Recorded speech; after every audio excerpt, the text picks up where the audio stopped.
Understanding, put to rest, a guide to English idioms.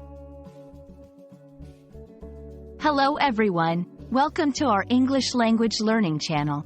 Today, we're going to explore the meaning and usage of the phrase, put to rest.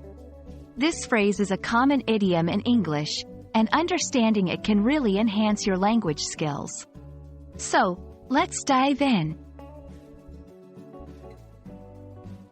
Put to rest is an idiom that generally means to end something that has been ongoing.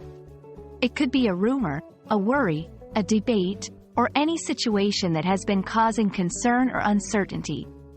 When you put something to rest, you resolve it or bring it to a conclusion, often providing relief or clarity. To better understand this idiom, let's look at some examples. 1. The CEO put to rest all rumors about the company's bankruptcy in his latest speech. 2. After years of research, the scientist was able to put to rest the doubts about her theory. 3. He finally put to rest his parents' concerns by getting a stable job. In these sentences, put to rest is used to signify ending a state of doubt or worry. It's important not to confuse put to rest with literal resting. This phrase is figurative and is used to talk about resolving non-physical issues. Avoid using it to refer to physical actions, like sleeping or sitting down. There are other phrases and words that have a similar meaning to put to rest.